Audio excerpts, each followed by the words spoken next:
Buenas tardes con todos. Quiero darle la bienvenida al conversatorio virtual Reflexiones desde las Juventudes para una educación creadora, intercultural e inclusiva, organizado por la Comisión Metropolitana de Educación y Cultura y Lima Ciudad Poética. Contamos con la presencia de Medalit Palma Villa, afroperuana, estudiante de Derecho y de Ciencias Políticas, coordinadora de Juventudes de la Mesa de Trabajo Afroperuana, miembro de la Comisión de Cambio Climático del Ministerio del Ambiente, miembro del Parlamento de Jóvenes del Congreso de la República, es coordinadora del Consejo Constitutivo de la Adjunta para la Niñez y Adolescencia de la Defensoría del Pueblo. Contamos con la presencia de Manuel Siccha Chipana, activista juvenil y el primer regidor metropolitano abiertamente LGBTI en la ciudad de Lima, becario de la Escuela de Formación Política Empodera para los líderes LGBTI por el Jurado Nacional de Elecciones y PROMSEC. Ha participado de diversos espacios de representación llevando la agenda juvenil y LGBTI en el extranjero. Además, contamos con la presencia del señor César Yataco Guevara, licenciado de Ciencias de la Comunicación, escritor y periodista, ganador del concurso de cuentos, talentos e interpretación, otorgado por la Universidad San Martín de Porres. Realizó estudios en Historia del Arte y Redacción Creativa. Ha llevado un diplomado en Gestión Pública y actualmente está publicando su primer libro.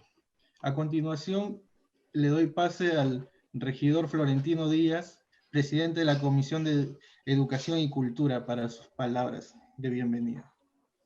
Muchísimas gracias, estimado Julio, por esta presentación. Yo quisiera expresar mi agradecimiento, un profundo agradecimiento a nuestras invitadas e invitados en esta conversación.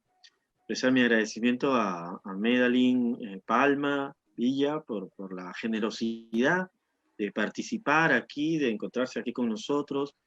Además, como una joven activista y que ya hemos tenido también el honor, la alegría de poder escucharla y compartir sus reflexiones en otros ámbitos. Asimismo, también agradecer a mi estimadísimo colega, el regidor Manuel Siccha, que se encuentra aquí con nosotros, también un joven activista y promotor de los ámbitos de la diversidad, los derechos humanos, y realmente pues un gran honor, una gran alegría, estimado Manuel Siccha, poder tenerte aquí con nosotros en este conversatorio sobre los aportes diferentes desde las distintas perspectivas que ustedes pueden tener en una educación que se permita ser pues inclusiva, creadora, ¿no? Y agradecer asimismo en ese ámbito a nuestro estimado invitado, el joven escritor de César Yataco Guevara, con quien tuve yo también una gran alegría de poder conversar hace ya meses atrás y que ahora entiendo también ha hecho una publicación de sus cuentos y que vamos a tener seguro el gusto en algún momento pues de poder conocer más a profundidad sobre ello. Muchísimas gracias, César, por estar aquí con nosotros. En nombre de la Comisión Metropolitana de Educación y Cultura los saludo, les agradecemos muchísimo su presencia aquí. Bueno, quiero finalizar nada más felicitando la generosidad de su participación.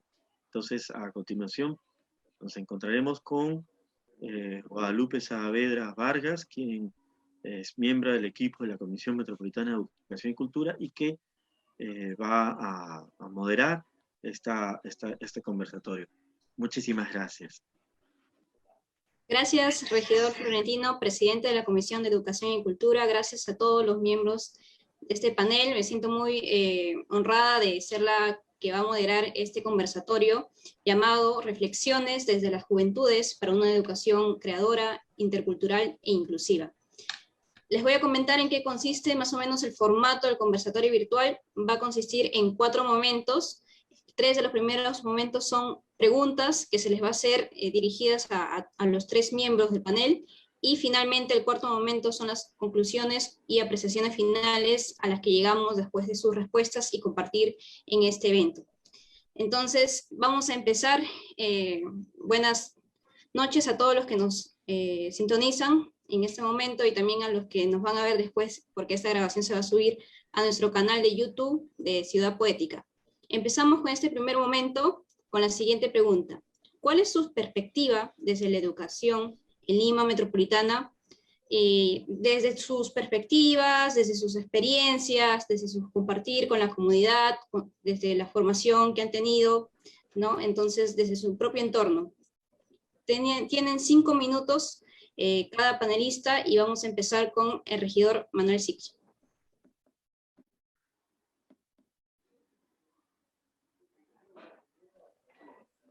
Hola, ¿qué tal? Buenas noches. Agradecer por la invitación a la Comisión de Educación y Cultura, al regidor presidente, además de esta comisión, regidor Florentino Díaz, y además agradecer a quienes también me acompañan en la mesa. Con relación a la perspectiva de la educación en Lima Metropolitana, es importante mencionar, a propósito de este día, que es el Día Mundial de la Diversidad Intercultural, para el diálogo y para el desarrollo, es importante mencionar que todavía tenemos falencias, tenemos brechas en cuanto a diversos sectores que formen parte de esta educación. Dentro de los tantos sectores que han estado excluidos de esta mirada desde los ámbitos educativos, han sido diversos, ¿no? Y los podemos enumerar: todas las poblaciones vulnerables, qué duda cabe, incluso las mismas que forman parte del Plan Nacional de Derechos Humanos y a las que no se les ha dado la oportunidad o no se les ha dado la posibilidad de identificarse, de ser parte de la ciudadanía que supuestamente decimos defender. En Lima Metropolitana tenemos la experiencia de generar diversos espacios en los que se ha promovido, se ha generado, digamos, hemos buscado en la medida de lo posible que las experiencias de culturas se relacionen entre sí y que puedan ser compartidas finalmente. Sin embargo, también hay que hacer un mea culpa de que esto no ha sido posible, no solo a nivel de culturas, incluso a nivel, por ejemplo, hablando ya un tema que además me toca y me entrelaza, que es el tema de la diversidad sexual. El enfoque de género, por ejemplo, no está siendo abordado de la manera que se debería. Y con el enfoque de género, tanto como los otros enfoques, como el enfoque intercultural, el enfoque generacional y otra diversidad de enfoques, tienen que ser parte de las guías, de los protocolos, de las normativas, de los instrumentos técnicos con los cuales las y los maestros puedan dirigirse, puedan implementar la educación. Pero esto no ha sido posible, como lo señalo. Todavía tenemos resistencias a comprender más allá de lo que implica una binariedad, más allá de lo que implica la mirada centralista, heterosexual, digamos, capitalina, ¿no? Si se quiere.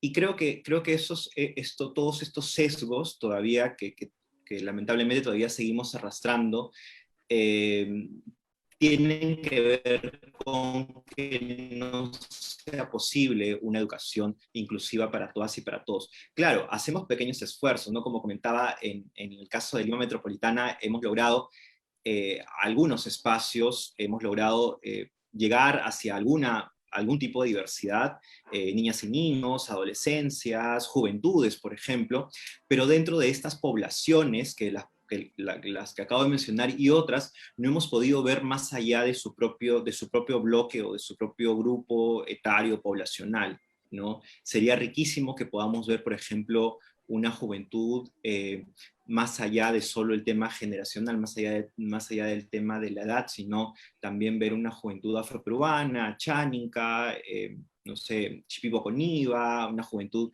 de personas con discapacidad, una juventud trans, ¿no? En fin, hay un sinfín de posibilidades o identidades que todavía seguimos perdiendo, precisamente porque hay esas resistencias frente al cambio. Entonces, esa es lamentablemente la perspectiva con la que puedo iniciar y un poco para avivar el debate y para que podamos reflexionar en torno a ello, ¿no? Y lo digo además desde mi cargo de autoridad, ¿no? Tanto el regidor Florentino como yo y otros regidores hemos abrazado hace mucho tiempo la defensa por la diversidad, la defensa por reconocernos entre todas y todos. Sin embargo, todavía hay muchísimo trabajo por hacer. Como decía, hay estas resistencias que son propias de la sociedad, ¿no? Finalmente, los equipos operativos que existen en instituciones públicas como la Municipalidad de Lima o en la misma sociedad civil son reflejo de esta resistencia, de esta arremetida que todavía no logra entender que somos seres mucho más complejas, mucho más complejos que lo que se nos ha puesto por delante. Entonces, por ahí va mi comentario sobre este punto. Gracias. Muchas gracias, regidor Manuel Sicha. Invitamos a todos los que nos están sintonizando a dejar sus comentarios o algunas preguntas para nuestros panelistas en esta importante reunión y conversatorio que tenemos aquí de un tema también fundamental como es la educación. Ahora vamos a dar pase a nuestra siguiente panelista, Medalín Palma, por favor. Tiene 5 minutos también. Gracias, Guadalupe. Buenas noches con todas, todos y con todes. Siempre agradecerle a la comisión y bonito compartir estos espacios con ustedes, y bonito también que muchas de las personas que nos estén sintonizando también conozcan un poco más. Quiero citar al regidor Sicha. Él ha mencionado una palabra que muchas veces lo utilizamos y lo usamos ahora un poco como de cliché, de moda, ¿no? La diversidad. Y qué importante es saber el significado de diversidad y no tenerle miedo a esta palabra, ¿no? La diversidad no solamente, como él bien abordado, es enfocándonos, valga la redundancia, en el enfoque de género, en la orientación sexual. También es una palabra muy grande e incluso a veces hablar de esto es denso, como decimos nosotros dentro del activismo, cansado. Pero para eso se está dentro de la lucha. Es importante hablar también de juventudes, porque si nos afianzamos en nuestra diversidad, tenemos que entender que no todos los jóvenes son iguales, no solamente en el aspecto físico, sino también en el modo de pensar, y como todas las personas. La interseccionalidad es algo que a las mujeres jóvenes siempre nos va a repercutir en nuestros cuerpos. Y cuando digo mujeres jóvenes, me da de las tres mujeres apiadándose de los 3 pueblos del Perú, los indígenas amazónicos, los andinos y las mujeres afroperuanas. ¿Cómo es de importante siempre hablar de ellas desde su diversidad y desde la interseccionalidad? Siempre avalo y siempre digo que las mujeres andinas, por ejemplo, que viven aquí en la capital, en Lima metropolitana, no son iguales a las mujeres andinas viviendo en la parte rural del Cusco, porque el Cusco también tiene una zona urbana, y este tacha o este corte de interseccionalidad nos va a partir en algún momento a quienes son agentes o administradores de políticas públicas específicas, van a hacer que tiendan a considerar esto. Es bonito también cuando los agentes dentro del Estado son amplios y siempre abarcan y siempre piensan en que la diversidad no solamente repercute en el color de piel. Incluso nosotros hace unos años respondimos una pregunta en los censos nacionales y nos preguntaron que si por nuestras costumbres y los antepasados, ¿cómo nos sentíamos? Y nosotros teníamos toda la libertad de decir cómo nos identificábamos. Ustedes me ven a mí, fenotípicamente yo soy afroperuana, pero yo tenía que haber dicho que era una mujer andina, que me sentía andina, porque de repente por mis sangres corre linaje andino, o de repente por mis costumbres es así, y absolutamente nadie tenía por qué decirme lo contrario, o decirme, señorita, pero usted es afroperuana.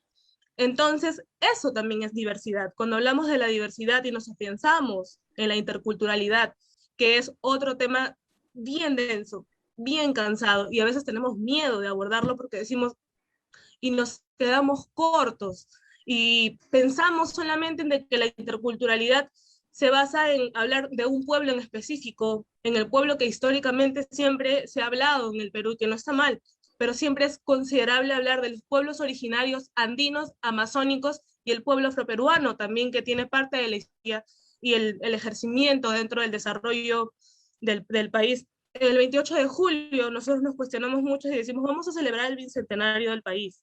¿Qué vamos a hacer? ¿Qué vamos a conmemorar? Vamos a recordar. Si nos vamos hacia atrás y volteamos nuestra historia, vamos a tener que ser bien críticos en nuestra historia y no unos críticos mal. También es parte de la construcción, criticar y hacer fortalecer. El moderador me está diciendo que me queda un minuto. Nos vamos a prestar para más conversación. Quedo atenta a los demás panelistas y gracias por el momento. Muchas gracias, Medellín, de verdad, por tus aportes.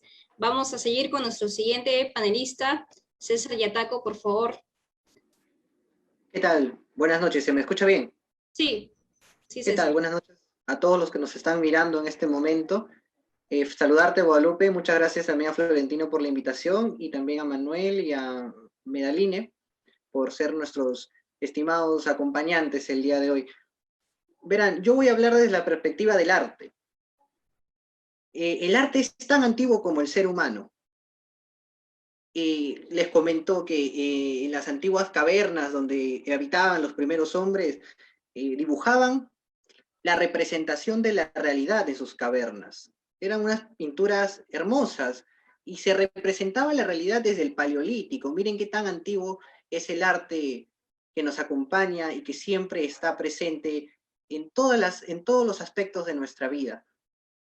Hablábamos de cultura y es innegable no poder hablar de arte, por eso es que yo comentaba que voy a comentar desde mi perspectiva de escritor y como amante de la literatura.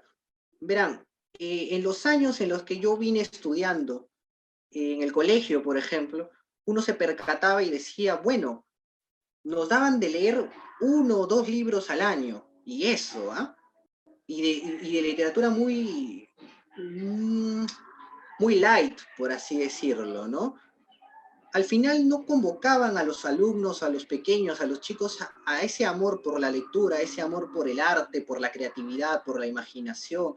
¿Y qué es un país sin imaginación, sin ideales?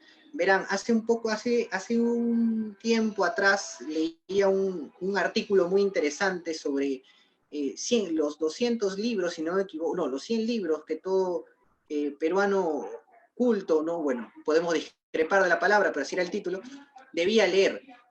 Y en uno de ellos especificaba que nosotros hemos arrastrado tanto esta herencia colonial, esta herencia española, que hemos olvidado de tener un arte propio, una filosofía propia, una cultura propia. Y que estoy muy de acuerdo con este autor. Se le llama un proceso de decolonización. Significa que nosotros tenemos mucha orientación o mucha tendencia a los conceptos europeos.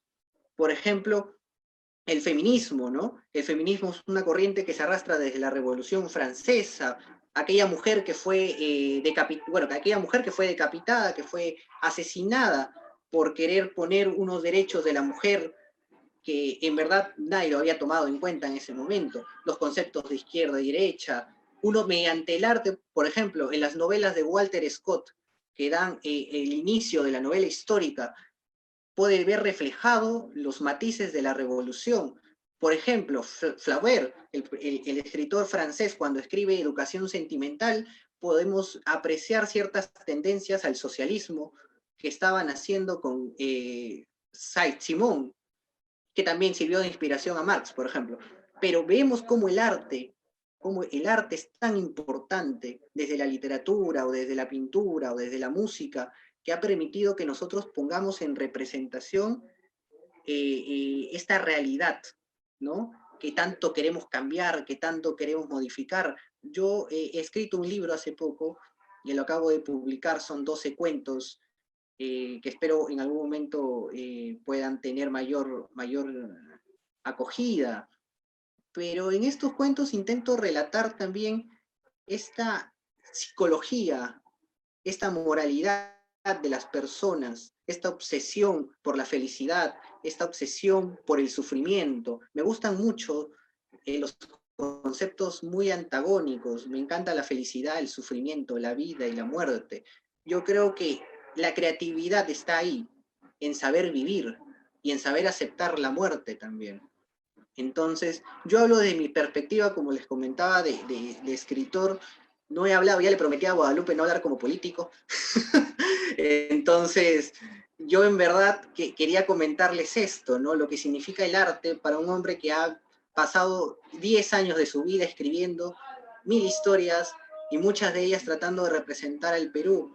Hay una que se llama El Castigo, que cuenta la vida de una mujer que es asesinada. Sí, ahorita termino. Que es asesinada que es asesinada por su esposo, ¿no? Cuenta el relato de un solo día de vida de una mujer que está sentenciada al maltrato y cómo piensa esta mujer. Y yo he visto mucho eso, ¿no? Mucho de estos casos en lo que significa la realidad del Perú. Así que bueno, esto es todo por este momento. Ya profundizaremos otros conceptos de la cultura en algún otro momento. Gracias, Guadalupe. Muchas gracias, César Yataco. De verdad, en este conversatorio vemos una clara muestra de lo que queremos llegar desde una perspectiva de la juventud para una educación creadora, como bien lo acaba de mencionar César, desde sus creaciones, desde sus libros, desde la historia del Perú, intercultural inclusiva, como dijo Medellín y el regidor Manuel Siccha, ¿no?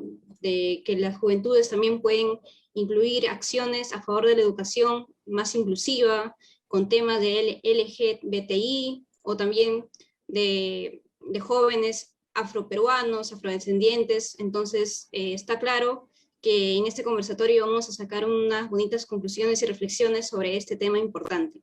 Agradecemos a todos los que nos están sintonizando, en especial a la banda Serna Osorio, a Liz Lúa, a Pedro Luis también, que nos están sintonizando. Muchas gracias. Si tienen algunos comentarios adicionales y preguntas, nos pueden hacer llegar, que al final de cada sección vamos a poder darles a los panelistas para que puedan hacer sus respuestas correspondientes.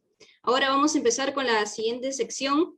Para los que recién nos están sintonizando, estamos con 3 panelistas jóvenes. Estamos con Medellín Palma Villa. Ella es una joven afroperuana, estudiante de Derecho y Ciencias Políticas.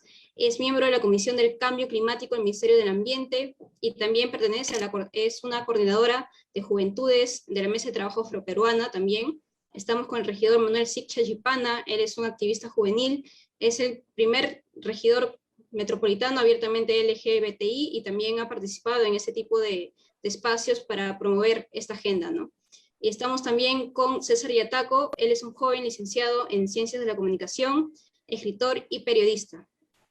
Entonces vamos a seguir con la siguiente sección, que empieza con la pregunta: ¿de qué forma podríamos colaborar nosotros como jóvenes para una mejora en la educación?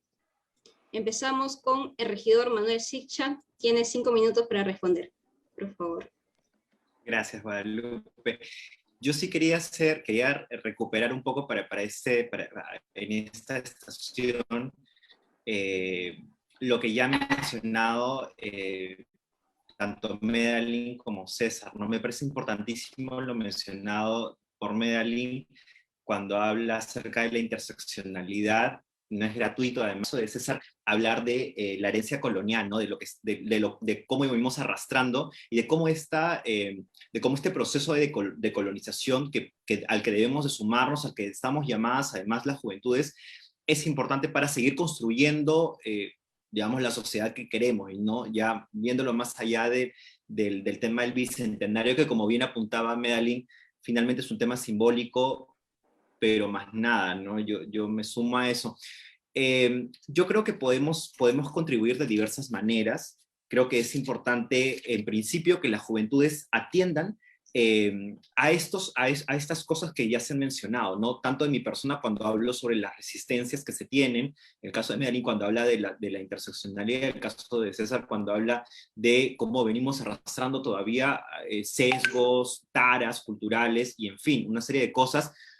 Es importante en principio que las identifiquemos, ¿no? Entonces ya habiendo pasado por el proceso de identificación, que además lo tenemos muy claro en las juventudes, y eso es importante destacarlo porque a diferencia de otras, y ahí sí tengo que ser un poco más rígido, a diferencia de otras poblaciones, de otros grupos etarios, las juventudes en estos tiempos hemos logrado abrir un poco la mirada hacia una diversidad, ¿no?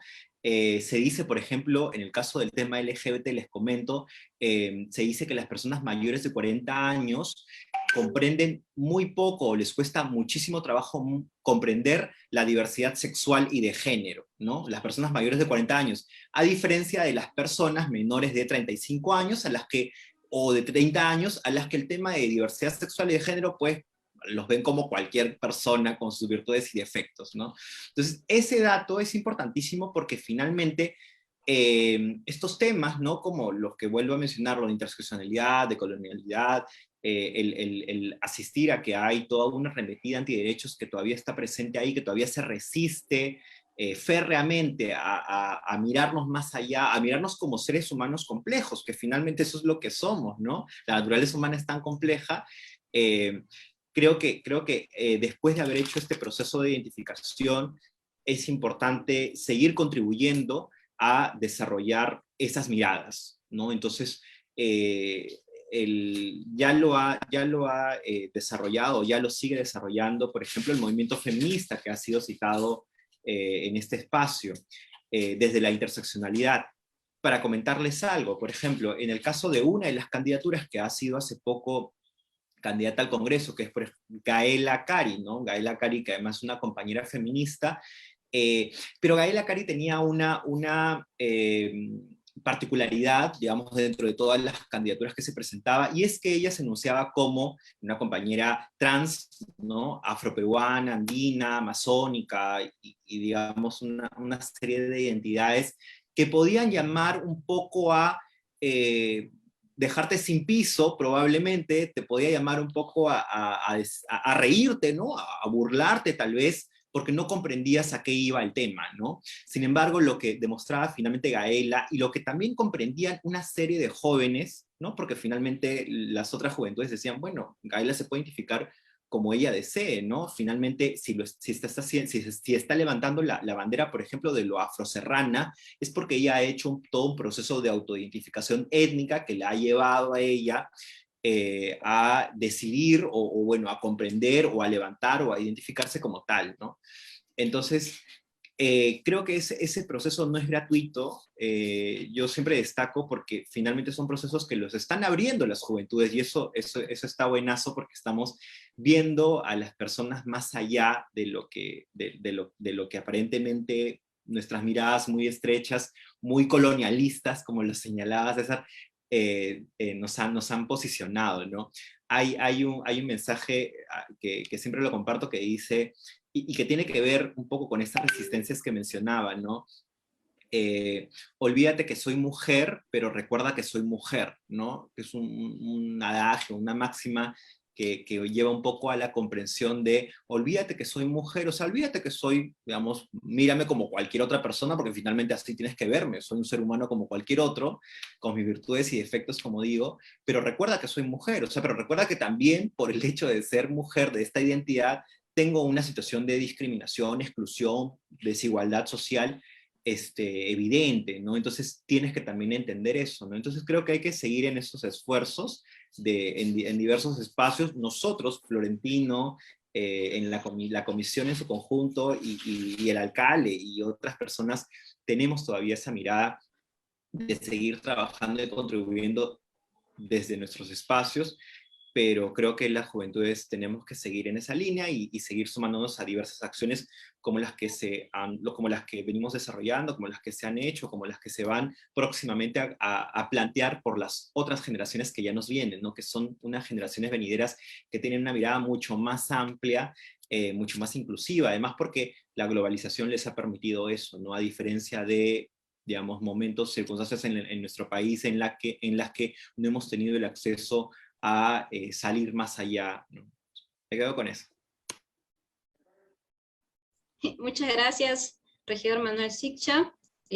Vamos a pasar con la siguiente panelista, Medellín Palma, por favor. Gracias, Guadalupe. Audre Lorde es una escritora afroamericana, una escritora negra, nacida en los Estados Unidos, y ella decía, las mujeres negras hablan como mujeres porque lo somos, y no necesitamos que nadie hable por nosotras. El 17 de mayo, y el regidor Siccha no me va a dejar mentir, se conmemoró, más no se celebró, el Día Internacional contra la homofobia, la transfobia, la bifobia, y etcétera. Yo siempre he considerado que esto es violencia, es una forma de ejercer violencia, y yo muchas veces he compartido con mujeres trans afroperuanas, con hombres y mujeres de la comunidad LGTBIQ+, y siempre hemos, no comparado, pero siempre es importante escuchar cómo estas luchas, afianzándonos, como bien decía el regidor Siccha, en la interseccionalidad, van a interseccionarse, valga la redundancia. Porque muchas veces las luchas del pueblo afroperuano no se ve dentro de la lucha de la comunidad LGTBIQ+. Nosotros como pueblo afroperuano nos falta ese camino por caminar, nos cuesta aún. Hay algo que mencionó el regidor, y es cierto, las personas mayores de 40 años les cuesta entender, les cuesta saber que existe la diversidad en todo lo que se refiere al ámbito sexual e identidad de género.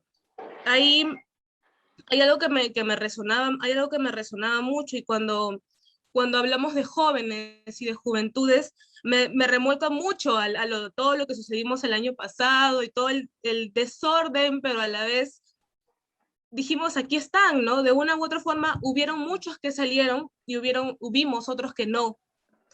Y esa cuestión o ese paralelo o esa indecisión no llegó a palpar a nosotros y decir, oye, algo está pasando y nos estamos dando cuenta de lo que está pasando. Incidimos en política, estamos haciendo política en estos momentos, no partidaria, pero sí estamos incidiendo en política. Imposible no hacerlo en estos tiempos, no somos ajenas a estas situaciones, y si bien es cierto, hay algo que tenemos que entender, que nosotros estamos viviendo, ese es nuestro presente, es nuestra juventud en el presente, y tenemos que pensar que atrás de nosotros vienen otras generaciones que están, si bien es cierto, ellos no valen elegir a las autoridades, pero ya están pensando, incluso están cuestionando lo que nosotros estamos haciendo. Y cuando abordamos estos temas de diversidad, cuando abordamos estos temas de violencia, de todo tipo de violencia, porque la discriminación también es un tipo de violencia, porque el negarle a una mujer, a un niño, a una niña, a un hombre la educación también es un tipo de violencia, ese ejercicio de cuestionarnos, ese ejercicio de decir, oye, lo estamos haciendo malo, estamos haciendo algo, eso ya es incidir, eso ya es avanzar. Por eso yo siempre me apiado y digo, hay algo que es muy fácil decir, sí, pero es que el Estado no hace nada, el Estado no nos ve, no se ocupa. Vayámonos también al otro lado, ¿no? Cuando tú estás en el Estado también, no lo difícil, pero cómo nos cuesta, y es chévere y es bonito también encontrar activistas que dejaron de ser por un momento en pausa activistas, porque la lucha y la resistencia es siempre, dejaron de ser activistas en estos momentos para volverse o incidir en la política o hacer políticas específicas, pero siempre arrastrando, siempre jalando la lucha y diversificada. Más aún cuando bien nos mencionaba César, la descolonización recae en los cuerpos de hombres y mujeres en todas las diversidades de las palabras. La descolonización es importante cuestionarla, es importante pensar el Perú, ¿qué está haciendo? Yo por eso cuestiono mucho cuando caminamos hacia el Bicentenario, ¿no? ¿Cómo vamos a llegar al Bicentenario? ¿Cómo vamos a llegar al Bicentenario si aún seguimos pensando que los andinos solamente viven en la sierra y ahí se acabó, que los amazónicos no aportaron dentro de la construcción del país. Y cuando seguimos hablando solo de pueblos originarios y nos olvidamos a todos los demás pueblos que incidieron en la construcción de este país. Entonces, sí es importante abrirnos los horizontes, y si no podemos, y si no queremos, y si somos necios, pues entonces cuestionemos que algo estamos haciendo mal, porque lamentablemente no todo es color de rosa, no todo es bonito, pero es parte también de nuestro error, es parte de nuestro tacha, de nuestro cross, no hacer ese cuestionamiento que de una u otra forma en la facultad de ser parte de la sociedad civil lo podemos hacer, pertenecer a movimientos específicos, válgase la comunidad LGTBIQ+, la comunidad de artistas, de literatos, el pueblo afroperuano, amazónico, etcétera, podemos hacerlo. También nos cuesta, también no lo hacemos, pero también para mí siempre ha sido un reto sentar en la mesa del movimiento afroperuano y hablar sobre la comunidad LGTBIQ+, hablar sobre la descolonización, que para nosotros siempre ha sido importante, más aún cuando no cuentan nuestra real historia, más aún cuando en la planta o la estructura educacional del Estado peruano, sean colegios privados o públicos, no se cuenta la verdadera historia del pueblo afroperuano, ni de los andinos muchas veces, y ni qué decir del pueblo amazónico. Entonces, siempre esta valla de la interculturalidad es importante abordarla, porque si no, es nuestra identidad. Sí, yo soy peruana, pero soy peruana y pertenezco a un pueblo en específico, y pertenezco a una comunidad en especial, porque mi lucha va afianzada a eso. Porque yo no le puedo negar a César Yataco que él que es arte, que escribe, que él es literato. Es parte de él, está en él, es inherente. No puedo negarle al regidor Chicha. Entonces, es parte de la construcción nuestra y es parte también, por ende, de la construcción de nuestro país. Gracias, Julio, qué amable. Ya terminé. Gracias, Julio. Atento a los minutos de los panelistas. Gracias, Melanie Palma, por tus aportes y perspectivas de esta pregunta. Ahora vamos a dar pase a nuestro tercer panelista, César Yataco, por favor. Guadalupe, tiene también 5 minutos, 6 minutos, repíteme, para estar todos equilibrados, no te preocupes. Repíteme la pregunta, Guadalupe. Sí, la pregunta que se ha hecho es ¿de qué forma podríamos colaborar o qué acciones ya estamos haciendo para mejorar la educación en Lima? Ok. Bueno, mi principal aporte, y es el sueño que he tenido desde que tengo 14, 15 años, es publicar un libro. Y creo que ha sido el logro más grande que he tenido dentro de estos 10 años que he podido leer y releer mucho sobre la historia y sobre la literatura. Pero un punto que tengo que tocar y que es muy importante es que tras las marchas que hubieron en noviembre, yo estuve desarrollando un concepto, escribiendo sobre un concepto que llamé la reinterpretación histórica. ¿A qué me refería? La historia del Perú es un ciclo que se repite cada cierto tiempo. Por ejemplo, hay una crisis económica cada 30, 40 años, repetimos ciertos patrones que de alguna manera nos han afectado muchísimo. Arrastramos este problema de patear y patear los problemas. Doy un ejemplo muy rápido. Nos demoramos desde 1895, que Nicolás de Piero le quitó los votos a toda la masa analfabeta, porque se lo quitó a todos, y ninguno alzó la voz, ¿eh? Ninguno. Pero nos demoramos hasta 1980, miren cuántos años, para devolverle, bueno, 1979, pero ¿cuántos años nos demoramos para devolverle los votos? ¿Cuántos años nos demoramos para que las mujeres tengan el derecho a votar? Bastante también, 1955. Ahora, ¿cuál es el gran problema del Perú? Mucho es ese, la prolongación de los problemas. Y eso es lo que yo quería ocasionar con este concepto de reinterpretación histórica, ¿no? Poder hacer una evaluación hacia el bicentenario. Quizás ese es un compromiso que no solamente se tenga con Lima, sino con el Perú en su totalidad, ¿no? Poder entregar un estudio bastante minucioso sobre este gran problema que tiene el Perú, que ha sido repetir su historia cada cierto tiempo. Un punto importante, por ejemplo, hablando de un mulato que a mí, por ejemplo, me encanta, y que yo no lo aprendí en el colegio, y que sería muy bueno que lo tocaran en el colegio es a Pancho Fierro, un hombre que fue acuarelista, que retrató las costumbres del virreinato a principios del siglo XIX e inicios de la República también. Pintaba aguateros, retrataba a las mujeres cubiertas, retrataba una serie de costumbres de la época que no lo aprendes en el colegio. En el colegio nos dan un mero boceto de lo que es la historia, una mera comedia, ¿no? Pero al final terminas descubriendo con los años, cuando vas investigando, que la democracia en el Perú es una ficción, es una historia mal contada. Es que nos llamaron y nos dijeron, bueno, tienes que ser democrático. ¿Y qué es democrático? Ah, ir a votar. Eso no es ser democrático. La democracia va más allá de un simple voto o un derecho al sufragio. Porque no hay conciencia electoral desde que había voto indirecto, desde que había elección indirecta a principios de la República. No existía. Habían unos sujetos capituleros que le pagaban a los indios y les decían, vaya, vaya, voten por el que nosotros le decimos. Y los sobornaban y los llevaban y los hacían votar por quien ustedes quisieran. ¿Cuánta conciencia electoral después de 150 años tenemos? Ustedes van y dicen, bueno, tenemos a Keiko y a Castillo. Probablemente ninguna, ¿no? Entonces, hay otro libro, un diccionario republicano, y que también es escrito a mediados del siglo XIX, que decía que nos denominaba al Perú como el pueblo niño. Miren, han pasado 150 años, y yo podría decir que ya no es el pueblo niño, es un pueblo que está entrando a la pubertad, pero han pasado 150 años, pues. Entonces, ese es un gran problema en el Perú.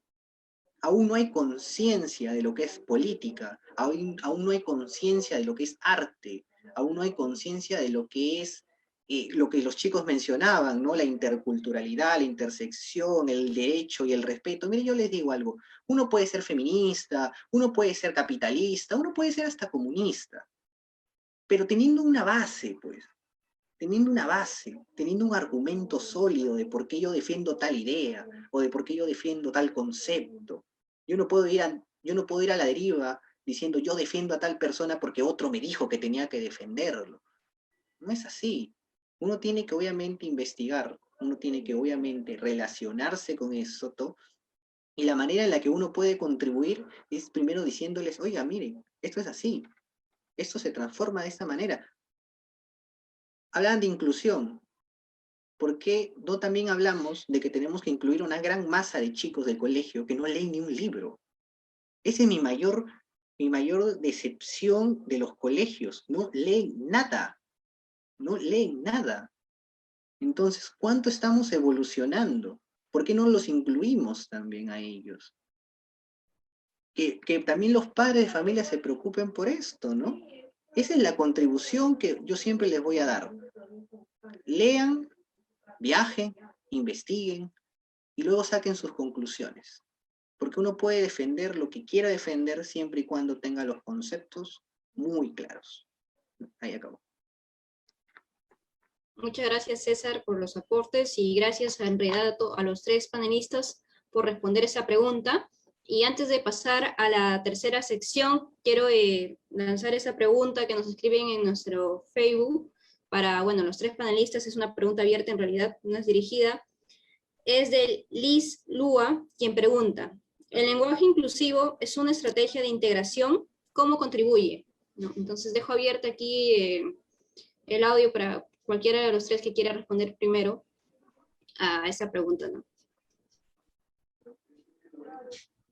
Bueno, probablemente yo discrepe con todos los que están, las dos personas que están aquí, con Medaline y con Manuel, pero yo no creo en el lenguaje inclusivo.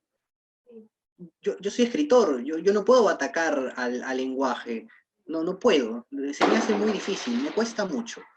Yo no creo que el lenguaje inclusivo sea una muestra de unión. El lenguaje evoluciona con los años. Uno puede ir a los textos, por ejemplo, escritos de las crónicas y ver que se escribían algunas palabras con I latina, no con Y, y ahora se escriben con Y. Uno puede ver ciertas tendencias en el lenguaje mediante que pasan los años, va mutando y van cambiando ciertas palabras. pero yo nunca voy a estar de acuerdo con el lenguaje inclusivo. Creo que hay otras formas de poder integrar y de poder tener tolerancia y respetar, pero desde mi visión como escritor no puedo tomar parte del lenguaje inclusivo, ¿no? Esa es mi opinión personal. Gracias, César. Manuel, sí. Sí, bueno, yo opuestamente a lo que señala César, que además es válido y es respetable, precisamente porque el lenguaje la utilización del lenguaje inclusivo no es una imposición, sino es una postura política que tenemos, digamos, en el feminismo, algún sector del feminismo, no todo el feminismo, hay algún sector del feminismo, y eso siempre es importante decirlo, que coincide con lo que ha mencionado César incluso, ¿no? Y hay otro sector del feminismo que apuesta por la utilización del lenguaje inclusivo. Manuel González Prada, por ejemplo, cuando César hacía alusión de que él era escritor y él no estaba de acuerdo, bueno, y luego posteriormente dijo que había escritores que escribían con ni latina, el caso de Manuel González Prada, por ejemplo, el caso de otros escritores que se han ido, digamos, revolucionando la propia escritura. Pero en el caso del lenguaje inclusivo, sí creo que es una estrategia, además que el Estado peruano felizmente que la ha tomado como tal, y ya tenemos en algunos espacios algún nivel de consideración hacia las mujeres. Finalmente el lenguaje inclusivo lo que pretendió en su momento era involucrar, reconocer, identificar, hacer parte, incluir a las mujeres, y creo que lo ha ido logrando en alguna medida, ¿no? Son finalmente estrategias, son finalmente algunas acciones que hacen dentro de toda esta vorágine de lucha por la igualdad que necesitamos, ¿no? Finalmente, el que yo use o no use el lenguaje inclusivo no va a hacerme a mí más igual o más igualitario, o va a ser la sociedad más igual, ¿no? Eso dependerá finalmente de lo que se concrete en los hechos, ¿no? Sin embargo, sí es importante, sobre todo para las niñas, cuando, por ejemplo, probablemente César y yo, que además hemos tenido unas experiencias como niños, cuando éramos niños varones, probablemente no hemos enfrentado lo que las niñas en estos contextos como el contexto latinoamericano, en el Perú, ha pasado, ¿no? Donde hay algún nivel de confusión porque niños involucra a niñas y a niños, y entonces cuando se le encomienda o se le encarga a los niños hacer tal cosa, las niñas tienen que involucrarse en esa demanda, en esa exigencia, y después no tiene que considerarse porque solo se está hablando de niños como una población de niños varones. Entonces, esta confusión, que probablemente César y yo no la hemos tenido cuando hemos sido niños, porque no hemos sido niñas en la época, no la tenemos tan cercana, pues, ¿no? Pero, sin embargo, sí hay experiencia, ¿no? Y seguro que tal vez Medellín nos puede contar, o tal vez en algún momento podamos incluso compartir, o quienes consideren pueden compartir, pueden preguntarle a las que fueron en su momento y a las que se les exigió, a las que se les dijo que los niños tenían que ellas tenían que ser involucradas, y cuando se les dijo que los niños tenían que jugar fútbol, ellas dijeron, pero ¿por qué yo no puedo jugar? Si tú me estás diciendo que los niños, yo me tengo que sentir representada dentro de los niños. Bueno, en fin. Pero bueno, solo quería acotar esto, ¿no? Que siempre lo menciono en todos los espacios. El lenguaje inclusivo no es una utilización de todo el feminismo, es de algún sector del feminismo en el que yo también me sumo. Gracias, regidor Manuel. Medellín, ¿tienes algunas? Sí, yo estaba esperando que por excepción respondiera el regidor Sicha, porque cuando dijeron lenguaje inclusivo pensé que hablábamos también de él, la y les. Y bueno, como dice el regidor, sí es importante para nosotras las mujeres que cuando se llega a un lugar y haya hombres y mujeres se diga todos y todas, porque así yo también siento que estoy ahí. No quiere decir que cuando alguien entra y solamente dice todos no me siento presente, imposible no sentirme presente con toda esta humanidad, pero es importante enseñarle a las niñas, es importante desde el lenguaje, mi querido César, que existe, y como bien decía el regidor, es una posición política, se utiliza en términos políticos. Por ejemplo, yo digo que soy una mujer negra, pero cuando estoy dentro de los parámetros políticos, yo no el Estado no me dice, la población negra. ¿no? Dice la población afroperuana, son los términos políticos que se utilizan. Entonces, la inclusión del lenguaje, valga la redundancia, el lenguaje inclusivo, incluso el de LES, es importante. Yo he tenido muchos problemas con los profesores de letras, pero no porque yo esté en contra, sino yo solamente escucho porque es parte de, ¿no? Escucho y ellos tienen, como bien decía César, respuestas muy lógicas y respetables. ¿Por qué durante la Real Academia no se puede utilizar el les, los determinantes neutros, etcétera, etcétera? Y yo he sido a bien de escuchar, yo digo, bueno, sí, es cierto, tienen razón, pero del dicho al hecho hay mucho trecho. Y cuando un determinado grupo de personas, una determinada población, no se siente identificada, pues el Estado está en el deber de avalar eso. Si yo no me siento identificada como afroperuana, si yo no me siento identificada como una mujer cisgénero afroperuana, el Estado no tiene por qué decirme a mí que yo soy una mujer cisgénero cuando yo soy una mujer trans, por ejemplo. Entonces, todo eso es una cosa engorrosa que después, poco a poco, lo vamos asimilando, pero yo sí, por mí no hay ningún problema cuando las personas utilizan el lenguaje inclusivo, también tengo mis reparos, pero es parte del proceso, como diría. Solo eso, Guadalupe. Gracias a los tres panelistas. Bueno, desde la pregunta que hice hasta la pregunta que respondimos de Liz Lua, queda claro que a pesar de tener posturas diferentes, los jóvenes estamos aquí para armar consensos y respetar finalmente las opiniones, ¿no?, de cada uno, y eso se respeta y se agradece a todos los panelistas. Bueno, antes de pasar al siguiente segmento, queremos agradecer a todas las personas que nos están sintonizando, agradecer también a Rocío Herbias, que nos está sintonizando y da buenos comentarios hacia este conversatorio virtual. Este conversatorio virtual se llama Reflexiones desde las Juventudes para una educación creadora, intercultural e inclusiva, y estamos con tres panelistas jóvenes.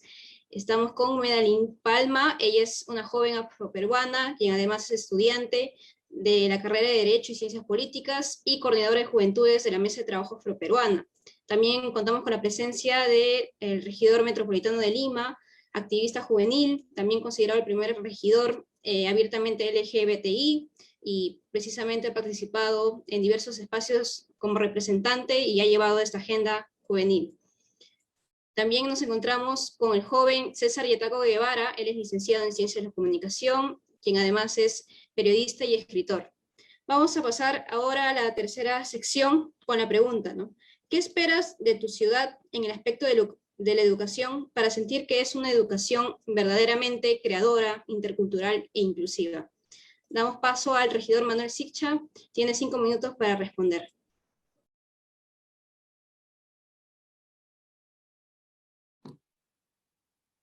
¿Qué esperas de tu ciudad para que sea realmente inclusiva? Bueno, la verdad es que es un ideal, ¿no? Nosotros siempre conduciéndonos dentro de la idealidad, pero es importante además porque ahí planteas diversas acciones, diversos objetivos prioritarios, algunos secundarios.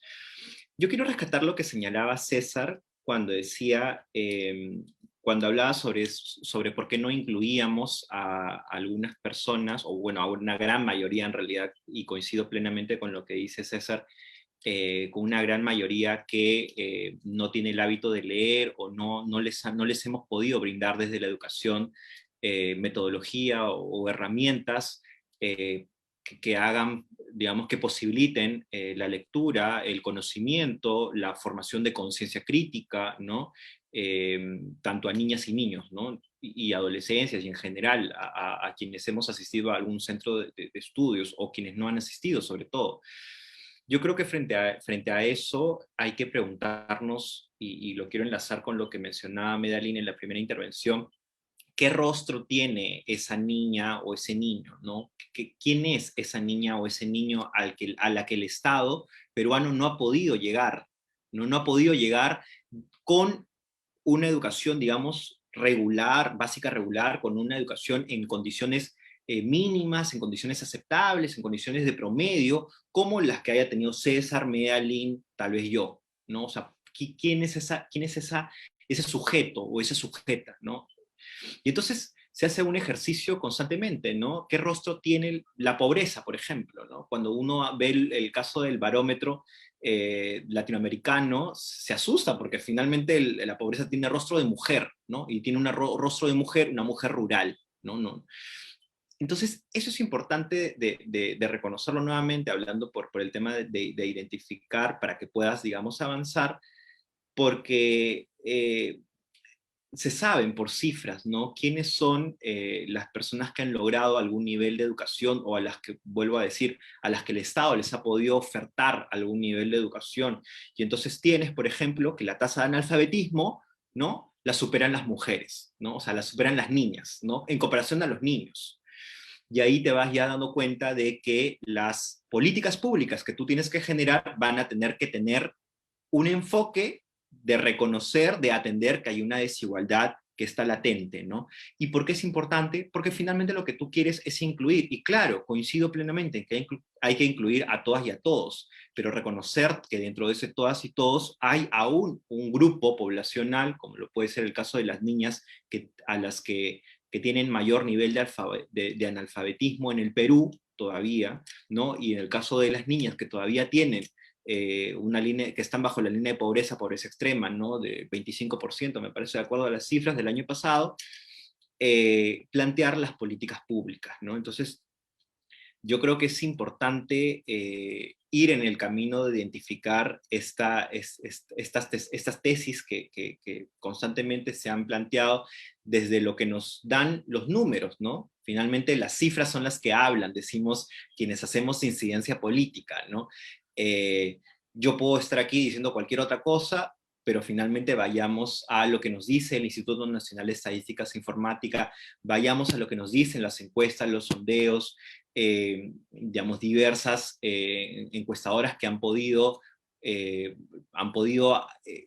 generar algún nivel de instrumento además de diagnóstico, que nos revelan cifras alarmantes y que, como señalaba, lamentablemente difiere de lo que podemos pensar en la realidad, ¿no? Difiere de este pensamiento, ¿no? Que no lo tiene felizmente ninguno de los tres aquí presentes, difiere de este pensamiento de que la educación pues es gratuita, ¿no? Y todas y todos podemos educarnos, ¿no? Porque esa es la idea un poco que se lanza desde estas arremetidas, ¿no? Que señalaba en la primera intervención, de esas arremetidas antiderechos, ¿no? Que consideran que no, hay que solo, digamos, abrir el camino, poner el llano para todas y todos, pero en realidad la educación pues le puede llegar a cualquiera, ¿no?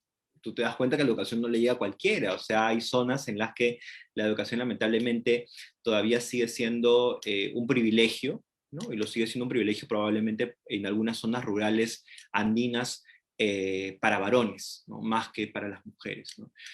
Eso por un lado, y por otro lado, también quería señalar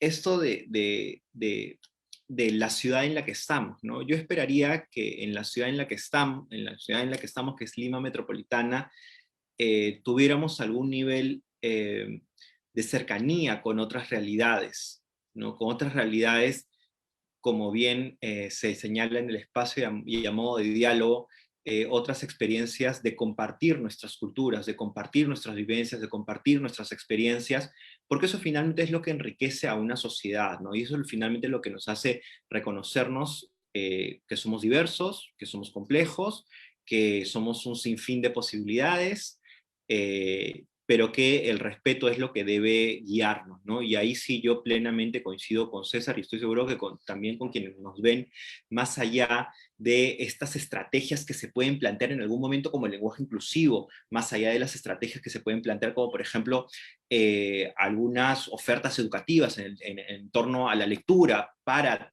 determinadas poblaciones, ¿no? Haciendo el análisis de quiénes son las que tienen mayor ausencia o mayores falencias, ¿no? Como lo decía, las poblaciones vulnerables probablemente, más allá de todas estas estrategias que pueden ser parte del Estado, pueden ser parte de la sociedad civil, lo importante siempre será conducirnos en el respeto, conducirnos en reconocer que todas las personas somos iguales, que tanto Medellín, tanto César, tanto Florentino, tanto las personas que nos acompañan, somos como cualquier otra persona y tenemos virtudes y defectos. Gracias. Muchas gracias, regidor Manuel Siccha. Ahora vamos a dar pase a Medalyn Palma para que también dé sus aportes en esta pregunta. Gracias. Martin Luther King decía que la justicia en cualquier lugar es amenaza para la justicia en todas partes. Cualquier lugar en donde exista justicia, va a haber injusticia por ende. Cuando hablamos de cuál es la perspectiva, o cuál es lo que tú sueñas para tu ciudad o para el Perú en general, siempre es bueno entender que hablamos, ay, ojalá que el desarrollo del país sea mejor, ay, el desarrollo económico del país, que tengamos más dinero, que no exista la pobreza, etcétera, etcétera. Pero también parte del desarrollo de un país, parte de un país o países en vías de desarrollo o países primermundistas, es trabajar bajo los fenómenos que bien ha mencionado el regidor, aceptar que existen poblaciones vulnerables y que dentro de esa vulnerabilidad hay personas mucho más vulnerables. Esto bajo ningún concepto tiene que perpetuar o tiene que sobreponer una lucha sobre la otra. Una mujer lesbiana no tiene absolutamente más dolor o más violencia, no sufre más violencia que una niña que vive en Lima, en algún distrito de Lima. No, por supuesto que no. Es una lucha, es violencia en donde sea que se vea. Y si queremos hablar de inclusión, como bien mencionaba César, sí es importante abordar que existen niños, niñas, adolescentes, hombres y mujeres, adultos, jóvenes, que son analfabetos. Pero ¿qué hacemos cuando estas brechas de desigualdad nos abrazan, ¿no? Nos acechan? Estas brechas de desigualdad también es importante que lo abordemos. Ayer yo tenía una discusión con mi profesora de Ciencias Políticas y me decía de que el que no estudia es porque no quiere. Sí, claro. Y el que no tiene plata tampoco estudia. Si tú no tienes plata para pagar, las universidades estatales también pagas en una universidad estatal. Hay cosas por pagar en una universidad estatal. Y si imaginemos, estudias en una universidad particular o estatal, terminaste la universidad, ¿qué tienes que hacer de ahí? Tienes que pagar, ¿cierto? Para que te colegies, para el bachiller, etcétera, y vienen más gastos, y si quieres trabajar tienes que seguir estudiando, etcétera. Es un privilegio, quien tiene dinero puede estudiar.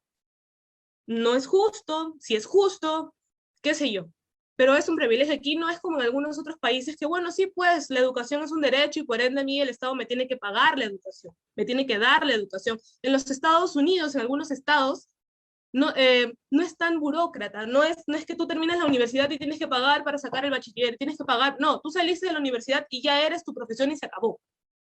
Aquí no, y sabemos cuál es el proceso que debemos seguir, y es parte de, porque no es la misma realidad que esos países.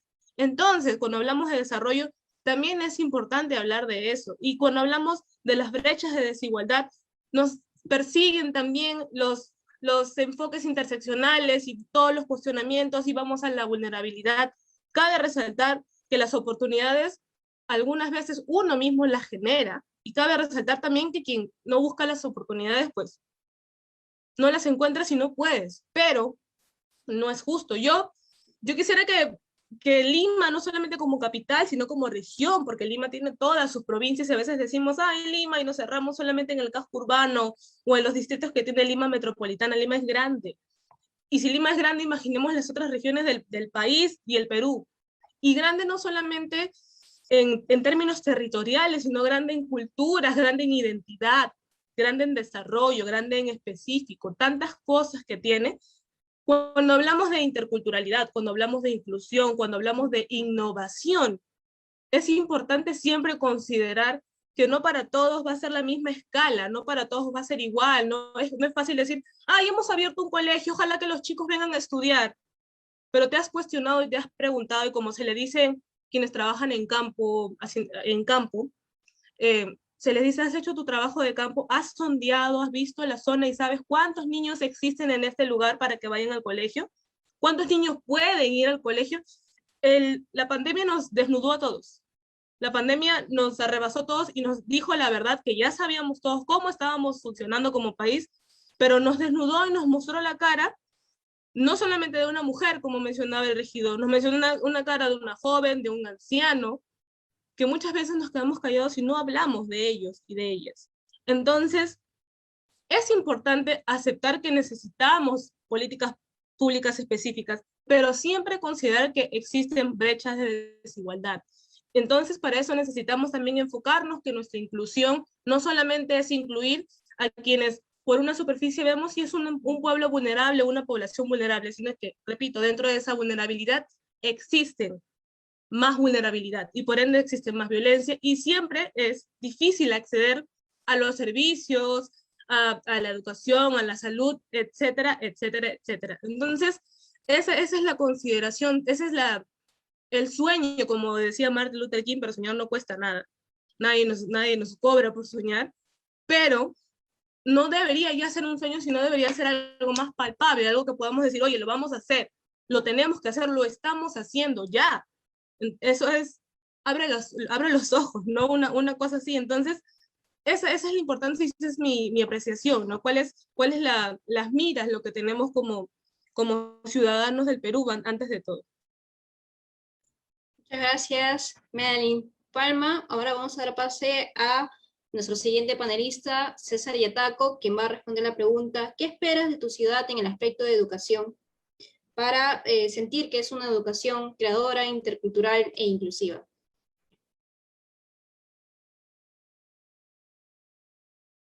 César, tu audio, por favor. Muchas gracias. Me distraje. Muchas gracias, Guadalupe, y he escuchado muy atentamente tanto a Medaline como a Manuel. Y sí, estoy de acuerdo con las poblaciones vulnerables, con el grupo específico de las personas que no tienen un acceso a la educación, no solamente en Lima, también en provincias, ¿no? Pero también hay un grupo de personas que son alfabetizados, que saben leer, que saben escribir, que les han enseñado y han tenido una educación intermedia, ¿no? En la ciudad, pero que tampoco tienen conciencia crítica, tampoco tienen capacidad de análisis, tampoco les han enseñado a diferenciar conceptos de otros, y tampoco es que respeten mucho las opiniones de los demás, ¿no? Creo que la educación parte también de ahí, parte también de casa, parte también de cómo fueron nuestros padres, del contexto en el que crecimos. Verán, hubo una investigación de David Botton, yo leí mucho este libro sobre psicópatas, sobre términos de psicopatía, y algo muy interesante, haciendo un paréntesis, es que hay un libro muy interesante que él cita que se llama Hombres que maltratan a las mujeres. Es una investigación de Jacobson. Y hacía un listado, ¿no? Donde separaba a los hombres en pitbull y en cobras.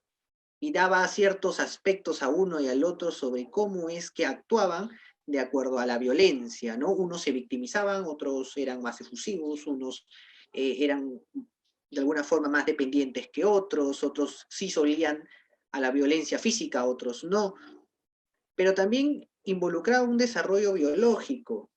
Habían ciertos, como la serotonina, líquidos en el cerebro, en la parte de la amígdala que no se encendía y no éramos capaces de poder generar empatía, que hacía que esta persona no pudiera tener un desarrollo normal en el espacio en el que estaba, ¿no?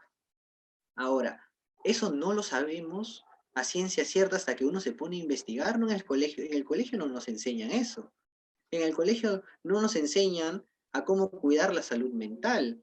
En el colegio tampoco nos enseñan cómo es la historia, no nos enseñan de qué trata la filosofía, no nos enseñan, por ejemplo, ni siquiera a leer un buen libro de literatura.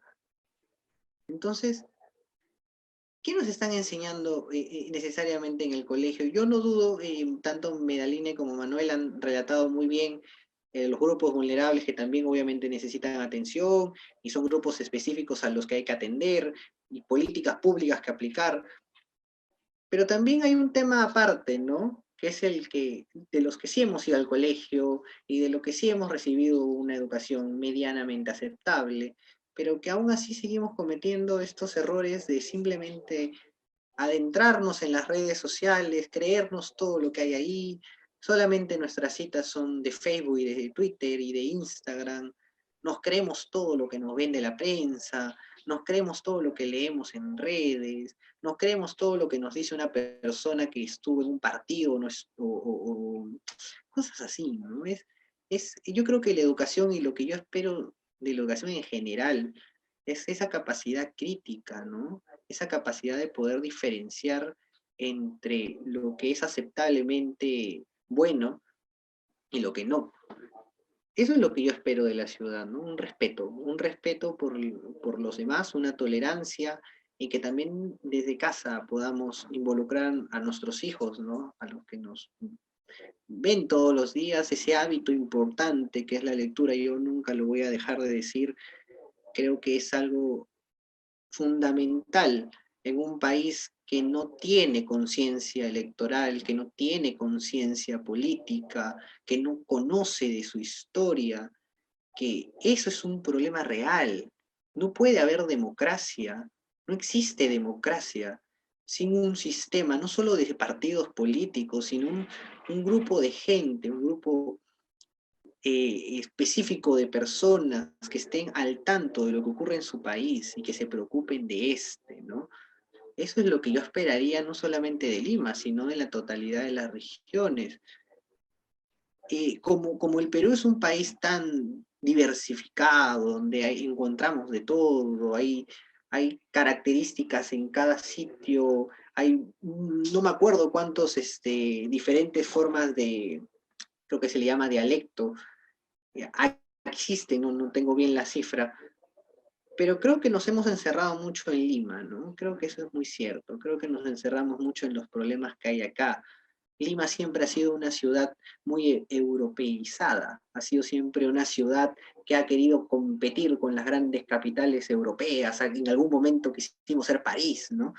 Pero creo que esa pomposidad que siempre ha tenido Lima, esas características de alta alcurnia, han hecho que miremos con desprecio las demás regiones, ha hecho que miremos con desprecio a los afroperuanos, a los de las regiones amazónicas, a los que tienen costumbres distintas a nosotros, a los que se visten de forma distinta a nosotros. Creo que esa intolerancia es la que nos ha llevado a ser este país tan fragmentado, ¿no? Se pelean entre derechas e izquierdas, ¿no? Tú eres capitalista, tú eres comunista, tú eres... Es una discusión a veces absurda. La verdad me parece absurdo. Y digo esto para terminar, que la educación, no solamente como digo en Lima, sino en general, nos permite discernir este tipo de cosas. Nos permite darnos cuenta, por ejemplo, que Keiko no es capitalista. Keiko es cualquier cosa menos capitalista. Creo que lo único que ha leído de democracia es cuando su papá nos robó tanto dinero, ¿no? Y la destruyó.